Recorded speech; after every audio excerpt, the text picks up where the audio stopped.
सीताणं नमो आयर्याणं नमो वज्रायणं नमो लोये सव्वसारणं। बोले पंच परमेष्टि भगवान की। जगत पूजाचार्य गुरुर विद्यासागर जी महाराज की। आचार्य प्रवर समय सागर जी महाराज की। वीर सागर महाराज की।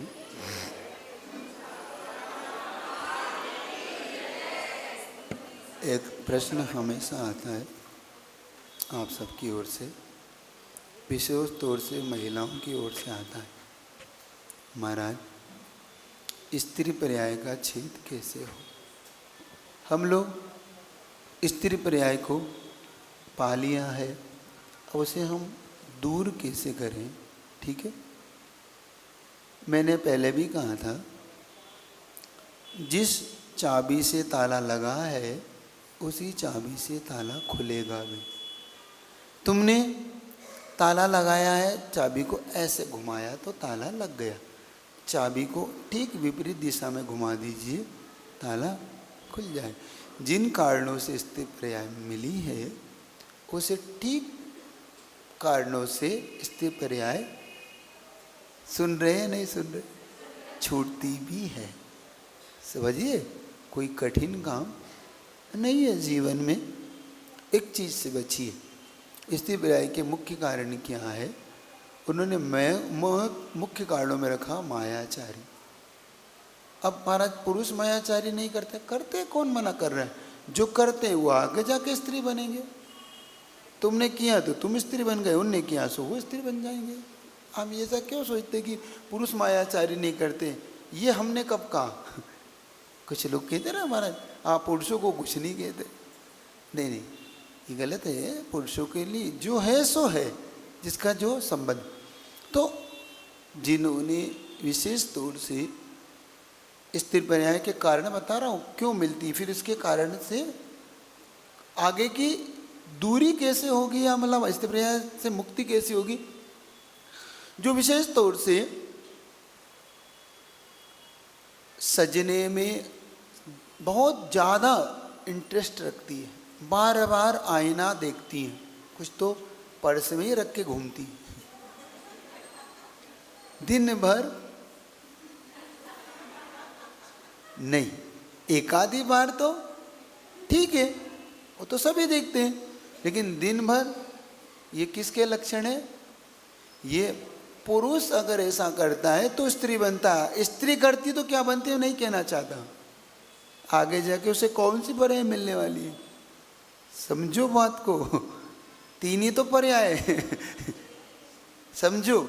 इसलिए कह रहा हूँ, बहुत ज़्यादा जिनको इसमें, जिनके बहुत ज़्यादा इस प्रकार के मायाचारी करने के, तो विशेष तौर से जिनकी ऐसे लक्षण होते हैं, जिनकी विशेष तौर से विषयों में आसक्ति होती है, अब्रह्म में जिनका विशेष आसक्त भाव होता है, वो स्त्री पर्याय पाता है। क्योंकि मैं नहीं कह रहा हूँ, ये सिद्धांत कहता है। सिद्धांत में जब किसकी कामाग्नि कैसी है तो बताया उन्होंने, नपुंसक की भट्टे की समान, महिला की कंडे की अग्नि के समान, और पुरुष की उस जलते हुए तृण होते हैं ना घास, उसकी तरह कामाग्नि होती है। तो जितनी विषयों के प्रति आसक्त भाव होता है जिस जीव का, उसकी वैसी पर्याय हो जाती है। ये समझ लेना पहले।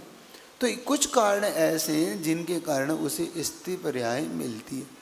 अब हमारा स्त्री पर्याय से मुक्ति के कारण क्या है? जो देवशास गुरु में विशेष भक्ति रखता है, विशेष भक्ति, जो सम्यक दर्शन में रुचि रखता है, मिथ्यात्व का त्याग करता है, मिथ्यात्व को छोड़ता है, ऐसी महिला निश्चित तौर पर आगे जाके पुरुष पर्याय को प्राप्त होती है। मिथ्यात्व को छोड़कर विशेष तौर से, सुन रहे हैं नहीं सुन रहे हैं आप लोग? हाँ, सुनना समझो। देखो, जो मिल गया है अब उसका तो कुछ नहीं हो सकता, अब उससे छूटने का उपाय सोचो। सजा मिल गई है, अब जेल में तो पहुंच गए, तो जिंदगी भर हम जेल में रहे ऐसा कोई नियम नहीं है। समझो बात को।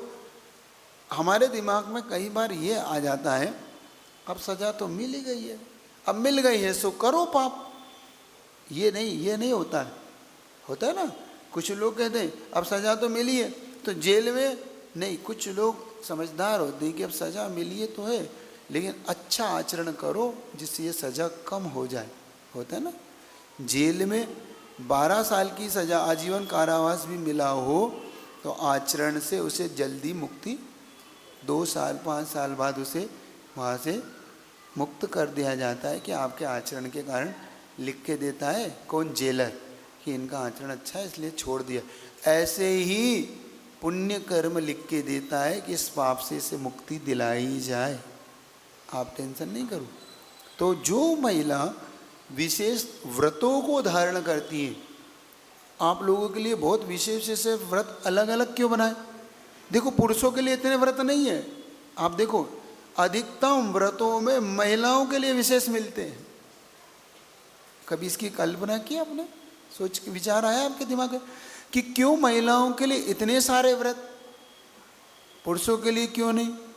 ये पुरुषों ने कभी किए होंगे तो ये पुरुष बन गए, लेकिन तुम महिलाओं के लिए विशेष तौर से क्या क्यों? चंदन षष्ठी आपके लिए, सुगंध दशमी आपके लिए, सब मुकुष्टमी आपके लिए, और भी बहुत सारे व्रत है जो आपके लिए विशेष विशेष व्रत अलग से महिला के साथ। रोहिणी व्रत भी आता ना, वो भी आपके हिसाब से आता है। और भी है, और रविवार व्रत नहीं, रविवार व्रत तो सबके लिए है। और कौन से व्रत है बोलो ना आपके?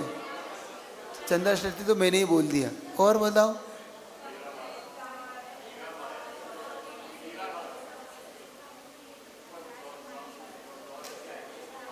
अच्छा, द्वादशी में कोई व्रत आता होगा। तो ऐसे बहुत से व्रत है जो आपको लेकर रचे गए। वो आपको लेकर नहीं रचे गए, वो उस पर्याय से मुक्ति पाने के लिए रचे गए, समझना। तो आज उसी घटना में स्त्री पर्याय से हम कैसे उठ सकते हैं, तो आपको दोनों तरफ से आपके लेके आज पूर्ति करूँगा। एक तो मुकुट सप्तमी का महत्व क्या है, इसकी विधि क्या है, और ये स्त्री पर्याय से कैसे मुक्ति मिली जिन्होंने इसको किया, इसकी कहाँ से शुरुआत हुई, इसको दोनों तरह से हम समझे तो हम इससे स्थिर पर्याय से भी मुक्ति को प्राप्त हो जाएंगे और घटना से भी आप जुड़ेंगे। क्योंकि मैंने पहले ही कहा कि जो अर्हत भक्ति करता है, बहुत सी ऐसी चीज़ें, कभी कहते हैं कि हजारों रोगों की एक दवा होती है, ऐसे ही हरत भक्ति हजारों रोगों की एक दवा है। देव शास्त्र गुरु की भक्ति, गुरु भक्ति हजारों रोगों का एक इलाज है, ऐसे ही वो है। तो ये घटना इस जम्बूद्वीप, जम्बूद्वीप जानते हैं ना आप, कहाँ पे है? जम्बूद्वीप में। इसी जम्बूद्वीप के एक, नहीं ज़रूरत नहीं है, वो मैं बोल रहा हूँ। नहीं कुछ नहीं पढ़ना, मैं भी क्या करूँगा मेरा काम ये करेंगे तो मैं क्या करूँगा? नहीं बाटो, वो डिस्टर्ब, क्योंकि वो जो मैं सुनाना चाहता हूँ वो इसमें है ही नहीं। उन 4 लाइनों में कुछ नहीं रखा है। जो होता है वो यहाँ होता है, वहाँ कुछ नहीं है। वहाँ कहाँ ढूंढ रहे हो तुम सुनो, अब जम्बूद्वीप के कुरु जंगल से, कुरुक्षेत्र बोलते ना जिसको, जिसका हस्तिनापुर इत्यादि क्षेत्र आता है, उसी कुरु जंगल क्षेत्र भी बोलते हैं उसको, कुरुक्षेत्र भी बोलते हैं। वहीं पर एक हस्तिनापुर नगरी, पता है ना आपको? हस्तिनापुर तो महाभारत के लिए प्रसिद्धि, लेकिन उससे पहले राजा श्रेयांश के लिए वो प्रसिद्ध है। यहीं आदिनाथ भगवान को प्रथम हार मिला था राजा श्रेयांश। उस वहाँ पर एक विजय सेन नाम का राजा हुआ।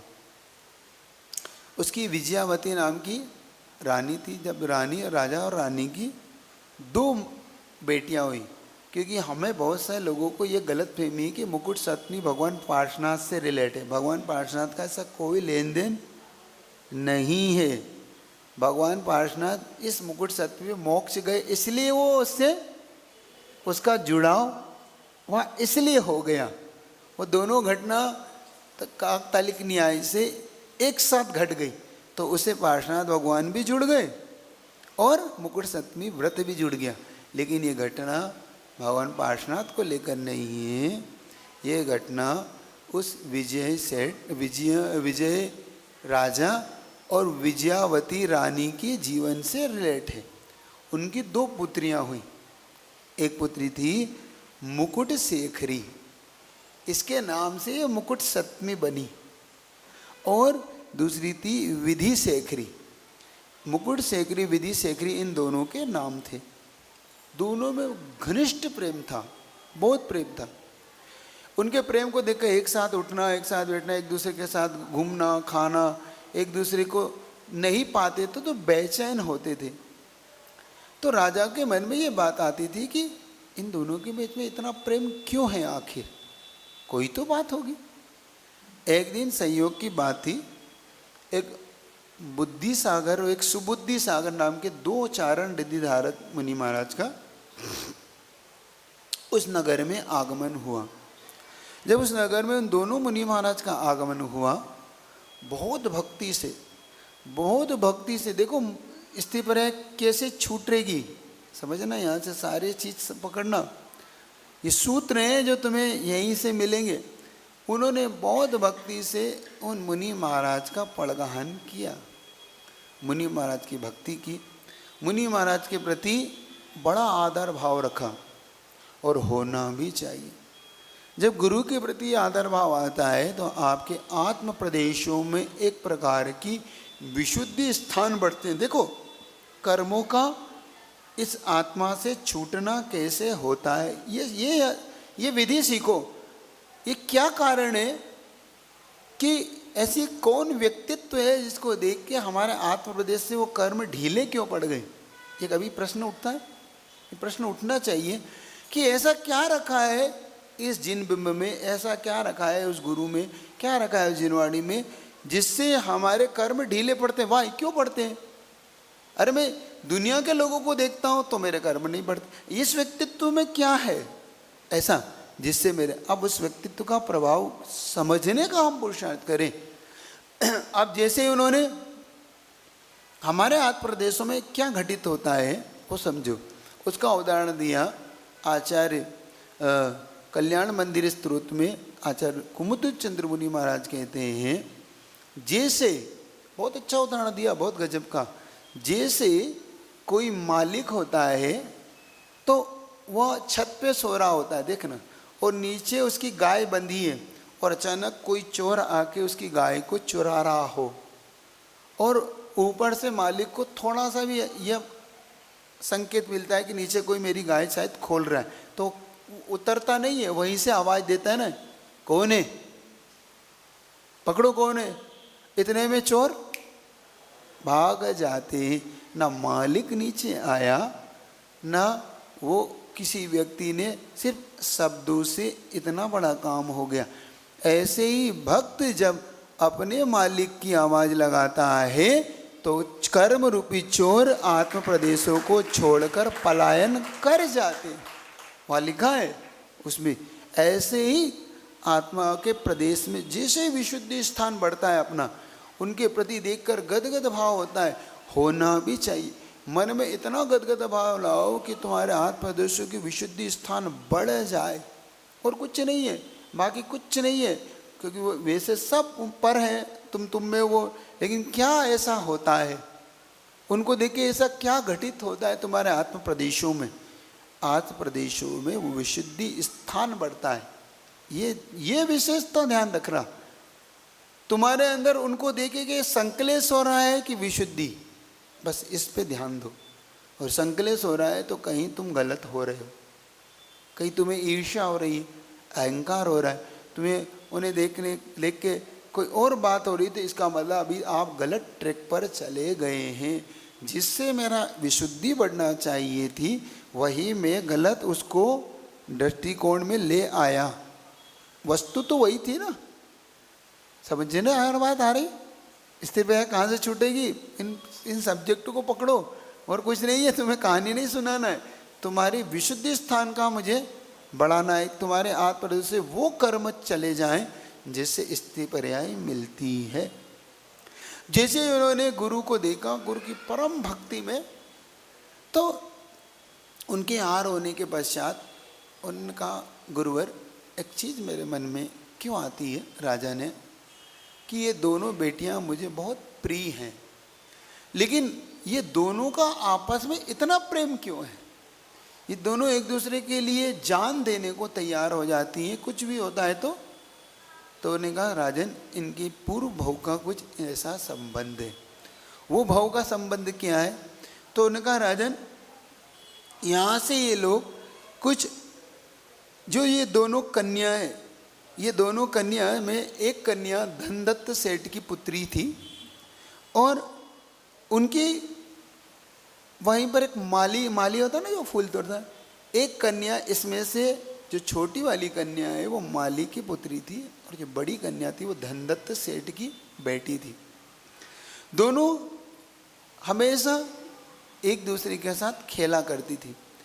एक बार वहाँ पर किसी मुनि महाराज का आना हुआ, और उन मुनियों को देखकर उन्होंने उन्हें प्रणाम किया, तो मुनि महाराज ने उन्हें नमोकार मंत्र याद करा दिया। अब दोनों नमोकार मंत्र को पढ़ती रहती थी और खेलती। एक दिन ऐसा दुर्भाग्य से कुछ ऐसी घटना घटी कि उन दोनों बेटियों को उस उद्यान में खेलते हुए एक सर्प ने काट लिया, दोनों को एक साथ। देखो किस्मत की बात होती, दोनों पास पास थी, और सर्प ने इसको भी काटा और इसको भी काट लिया, और दोनों काटते समय दोनों नमोकार मंत्र के प्रभाव से मरण को प्राप्त हुई। जब नमोकार मंत्र की आराधना करके दोनों स्वर्ग में जाके देवियाँ हुई। जब ये दोनों देवियाँ हुई, तो देवियाँ होने के बाद ये वहाँ से उतर के दोनों तुम्हारी पुत्रियाँ हुई।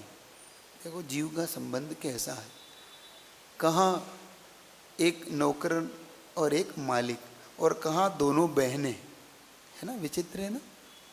विचित्र घटना ये घटित होती कर्मों के, जब हम उनको देखते।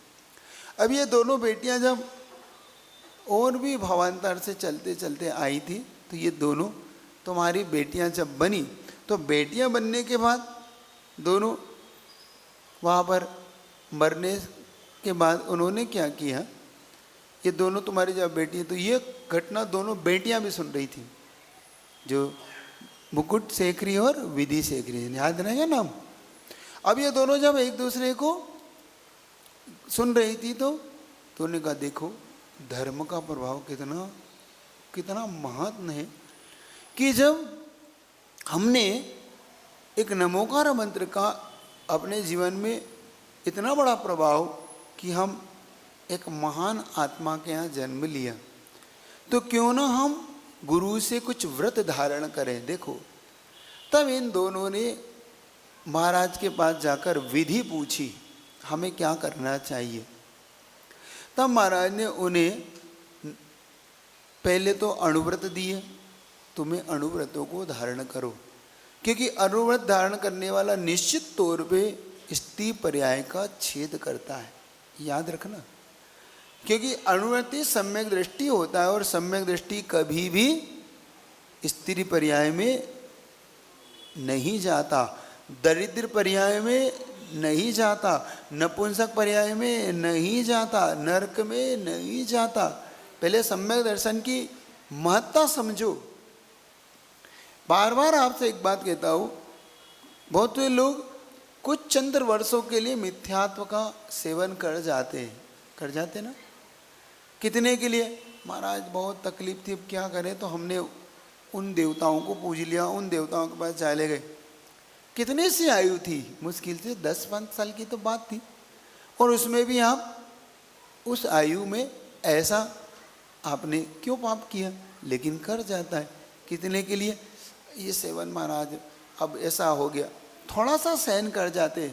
आगम क्या कहता है, आगम कहता है एक तरफ कोई मिथ्या आपका देव हो, कुदेव हो, और एक तरफ सर्प हो।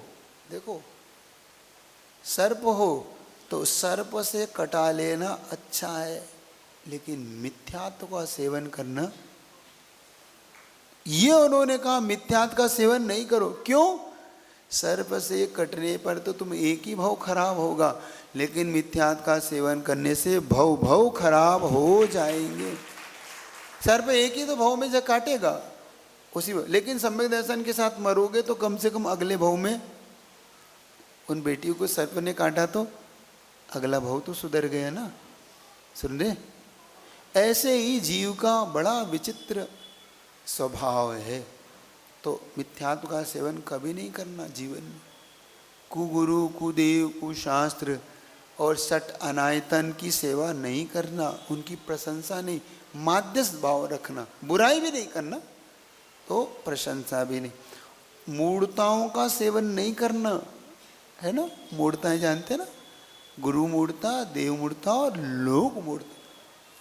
तो जब उन्होंने अणुव्रतों को धारण किया तब मुनि महाराज ने उनसे मुकुट सप्तमी की विधि बताई। आप ध्यान से सुनिए, मुकुट सप्तमी क्या होती है। मुनि महाराज ने श्रावण शुक्ल सप्तमी, श्रावण शुक्ल सप्तमी जैसे आज की जो तिथि है वह श्रावण शुक्ल सप्तमी ही है। उन्होंने कहा कि तुम श्रावण शुक्ल सप्तमी से 7 वर्ष की हर एक सप्तमी का उपास करो, मतलब हर श्रावण शुक्ल सप्तमी पर उपास रखो। उपास के दिन क्या करना है ये भी सुनिए। ओम बच्चे लोगों, जब उन्होंने उपास के एक दिन पहले आप भोजन इत्यादि करने के बाद, अब सभी के लिए विधि हो जाएगी, आप उस विधि को समझ लीजिए। उपास के एक दिन पहले आप शाम को सूर्य अस्त के साथ भोजन का चारों प्रकार का त्याग करना है। कुछ लोग रात को 8-8, 9-9 बजे तक लेते रहते नहीं। आप जनरल में लेते होंगे वो बात अलग है, लेकिन उपास करने जा रहे हैं कल का तो आपको 36 घंटे बीतना है उसमें, समझो बात को आप। तो आप आज शाम को अगर सूर्यास्त 6, साढ़े 6, 7 बजे का है तो आप 6, साढ़े 6 बजे से पहले जो कुछ लेना है वो लीजिए। फिर मुख की शुद्धि कीजिए, मंजन इत्यादि कीजिए, कुल्ला कीजिए और चारों प्रकार का त्याग कीजिए। कैसे? अब मैं प्रत्याख्यान ग्रहण करता हूँ। कब का? तुम्हारी 1-2 भुक्ति कल की, समझ गए ना? 2 भुक्ति तुम्हारी ऐसे जाएगी, आज की पूरी ये रात्रि एक, कल की दिन और परसों की रात्रि। मतलब अब मैं सूर्य उदय, जब जैसे आज 5 तारीख है तो 6 तारीख का उपवास, 7 की सूर्य उदय के बाद कुछ ग्रहण करूँगा। इस विधि से मैं प्रत्याख्यान करता हूँ। ऐसा आप पढ़ के 9 बार नमोकार मंत्र ग्रहण कीजिए। कोई साधु हैं, गुरु हैं तो उनके चरणों में श्रीफल भेंट करके आशीर्वाद सहित उस व्रतों को ग्रहण कर लीजिए। ऐसा तो उन्होंने फिर उसके बाद तीसरे दिन फिर उस विधि से आप मुख शुद्धि करके मंदिर में आ सकते हैं तो आए, नहीं तो आप बिना मुख शुद्धि के भी आ सकते हैं, क्योंकि अभी 36 घंटे आपने कुछ नहीं लिया। फिर वहाँ जाकर अभिषेक देखिए, गंधोदक लीजिए। जिस दिन उपवास है उस दिन क्या करना है?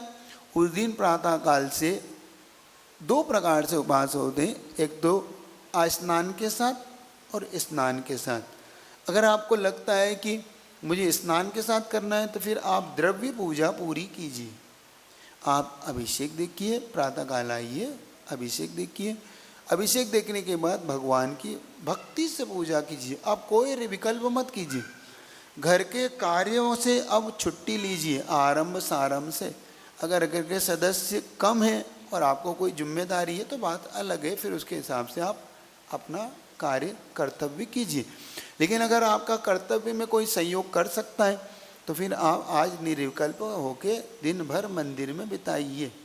अगर आपके सहयोग में कोई नहीं है तो फिर आप अपने कर्तव्य को जिस तरीके से करते हैं उस तरीके से करिए। लेकिन उसमें भी एक चीज़ कहना चाहता हूँ, उपवास वाले दिन पाप करके कोई उपवास करने का फायदा नहीं है।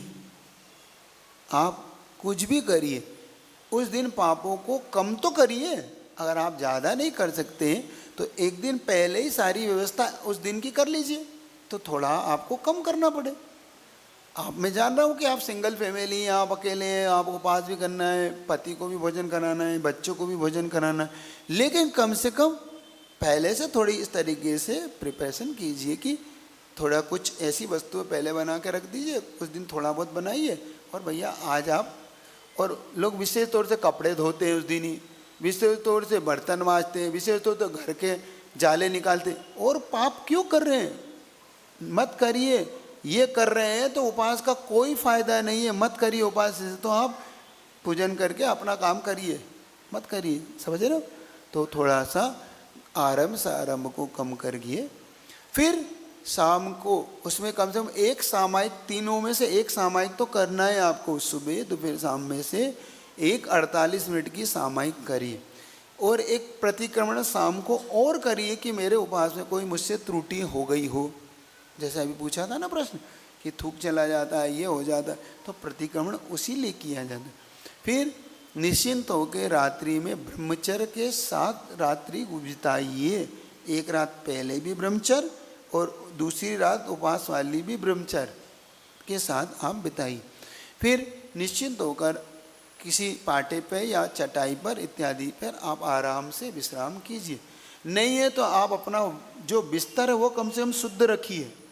अशुद्ध बिस्तरों पर फिर विश्राम करेंगे तो भी आपकी विशुद्धि घटेगी। इसलिए कह रहा हूँ, क्यों पाटे पर सोने को कहा जाता है? क्यों शुद्ध चटाई रख लीजिए घर में कि नहीं आज मेरा उपवास है।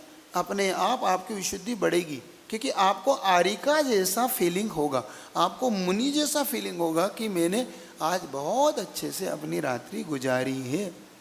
रख लीजिए, ऐसा करके देखिए आप प्रयोग। फिर मुनि महाराज ने मुकुट सप्तमी की पूजा बताई। अब पूजा सुनिए कौन सी करना है। मुकुट सप्तमी की पूजा होती है आदिनाथ भगवान की, और उसकी ये ओम ह्रीम ऋषभनाथ जिनेन्द्राय नमो नमः, ये उसकी जाप है। उसके साथ पार्श्वनाथ भगवान जुड़ गए तो आप पार्श्वनाथ भगवान की पूजा और कर लीजिए और पार्श्वनाथ भगवान की जाप कर लीजिए। ये है वो मुकुट सप्तमी है ऋषभनाथ भगवान से रिलेट, वो आदिनाथ भगवान से उसका संबंध। समझ रहे हो बात? नहीं समझ रहे हो? ऐसा तो उन्होंने मुकुट सप्तमी के दिन आदिनाथ भगवान की पूजा, उनकी जाप विशेष तौर से करिए। फिर विशेष तौर से जाप करने के बाद रात्रि से ध्यान इत्यादि में जितना आपका मन लगे उतना कीजिए, स्वाध्याय कीजिए। दिन में सो के मत गुजारिए। बहुत से लोग सो के फॉर्मेलिटी पूरी करते हैं उपवास में, वो उपवास नहीं है। याद रहेगा उस दिन तो विशेष चेतना के साथ कि नहीं ये मेरा उपवास का दिन है। उपवास का अर्थ ही होता है उप यानी निकट, वास यानी आत्मा में। जिस दिन उपवास होता है आत्मा में वास होना चाहिए, उसका नाम उपवास है। बाहर नहीं, बाजार में नहीं घूमिए, सारे काम बाद में। तो बात आ रही पकड़ में। इस प्रकार से मुनि महाराज ने पूरी मुकुट सप्तमी की विधि 7 वर्ष में पूरी कीजिए। 8वें वर्ष में अगर आपको करना है तो आप कंटिन्यू रखिए, नहीं तो उसका उद्यापन एक उपवास 8वां और कीजिए। वो कभी भी कर सकते हैं। 8वां उपवास के साथ एक कोई भक्तांबर विधान या आदिनाथ भगवान का कोई भी विधान आप कर लीजिए। और 7 वस्तुएं 7 जिनालयों में या 7 वस्तुएं उस जिनालय में भेंट करिए। 7 शास्त्र हैं, 7 प्रकार के उपकरण हैं, मंदिर की थाली है, अष्टप्रातिहार हैं। इस प्रकार से इन उपकरणों को वहाँ पर भक्ति के साथ दान करिए। मुनि महाराज हैं तो मुनि महाराज को दान दीजिए। नहीं हो तो आप ऐसा भी भाव कर सकते हैं 7 क्षेत्रों की वंदना करेंगे। 7 क्षेत्रों को 7 मुनि महाराजों को कहीं से उनके निकट जाके आहार दान करेंगे। इस प्रकार से 7 रोगियों को हम औषधि दान करेंगे, 7 बच्चों को हम पढ़ाई के लिए ज्ञान दान करेंगे। तो ये कार्य भी इसमें जोड़ा जा सकता है इस विधि से। और ये पुरुष भी कर सकते हैं और महिला भी कर सकती है। इसमें ऐसा कोई प्रारब्ध, ऐसा कोई नियम नहीं कि सब महिलाएं करें, ये पुरुष भी करते हैं और महिला भी करते। इस प्रकार से मुकुट सप्तमी का ये व्रत 7 वर्ष तक किया जाता है। और उन दोनों बेटियों ने इस व्रत को बड़े अच्छे से धारण किया, 7 वर्ष पूरे किए। ऋषभनाथ भगवान की जाप करती थी, जिनालय में भाव सत वंदना करती थी। उसका ये परिणाम निकला कि बाद में जाके जब व्रत पूर्ण हुआ तो ये दोनों जाके 16वें स्वर्ग में प्रति इंद्र हुई, स्त्रीलिंग का छेद किया। इस मुकुट सप्तमी के व्रत से, इसीलिए मैंने पहले ही कहा था, स्त्री पर्याय छेदने के लिए आपको कोई विशेष नियम धारण करना चाहिए। इसलिए बार बार आप लोगों को, और महिलाएं, इसीलिए आप देखो सबसे ज़्यादा उपवास कोई करते ही हैं तो महिलाएं, चाहे आरिका बन जाएं तो, ब्रह्मचारिणी बन जाएं तो, या ग्रस्त हो तो, सब विशेष उपवास आप देखो सारी महिलाएं कितने कितने, क्यों? क्योंकि इस स्त्री पर्याय को मिली ही पाप कर्म के उदय से है। बात आ रही? तो उसके लिए आप लोग इस व्रत को कीजिए। अब जिन्हें नहीं किए तो वो करिए, और जिनने कर लिए वो कंटिन्यू कर लीजिए। अगर करना है तो कोई देख, साल में एक ही तो करना है, ठीक है। इस प्रकार से वो प्रतिइंद्र बनकर वहाँ से दोनों इसी क्षेत्र पर आकर दोनों ने मुनि व्रत धारण किए। मनुष्य पर्याय पार कर पुरुष पर्याय से मुनि व्रत धारण करके दोनों सिद्ध पर्याय को प्राप्त हुई, दोनों सिद्ध भगवान बनी जिनकी आप भक्ति करते। इस प्रकार से यह मुकुट सप्तमी एक अपूर्व सुख को देने वाली है। तो मुकुट सप्तमी की कथा आपके सामने पूर्ण की। बोले गुरुवर विद्यासागर जी महाराज की जय। अब इसलिए मैंने क्लास छोड़ी है, 5-7 मिनट का मेडिटेशन करना है। कुछ